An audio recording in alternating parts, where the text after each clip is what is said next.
A special thank you to each of our subscribers who make this channel possible. Here's today's story. In an unexpected turn of events, U.S. President Donald Trump has announced plans to engage in discussions with Russian President Vladimir Putin regarding a potential ceasefire in the ongoing conflict in Ukraine. Speaking to reporters aboard Air Force One on Sunday, Trump expressed optimism about the possibility of ending the war, stating, "We want to see if we can bring that war to an end. Maybe we can, maybe we can't, but I think we have a very good chance."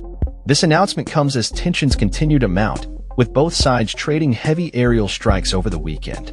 Trump indicated that significant groundwork had been laid over the preceding days, hinting at discussions about territorial concessions and the division of resources. "We'll be talking about land. We'll be talking about power plants.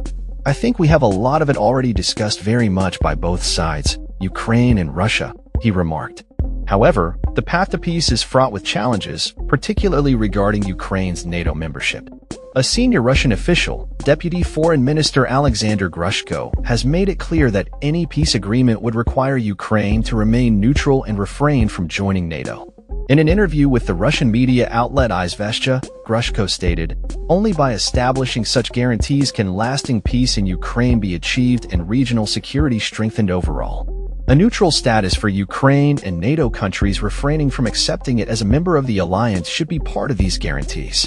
This stance underscores Moscow's insistence on security assurances before any ceasefire can be agreed upon. While Ukrainian President Volodymyr Zelensky has shown willingness to accept a 30-day truce proposal, Putin's commitment remains uncertain.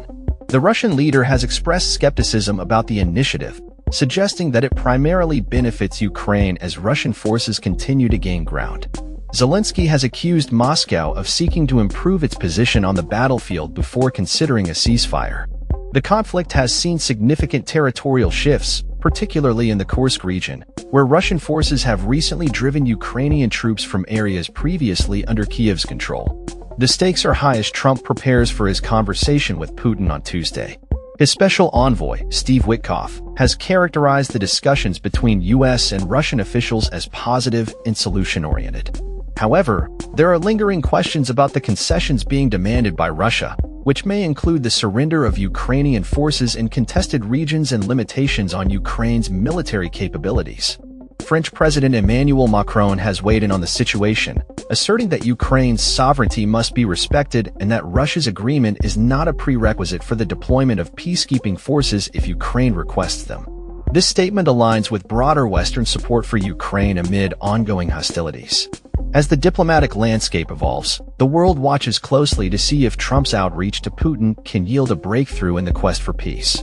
The complexities of the conflict, compounded by geopolitical interests and security concerns, make the prospect of a lasting resolution challenging yet essential for regional stability. That's all for this story. We upload videos every day covering many different subjects, so hit that subscribe button to stay informed. Thanks for watching.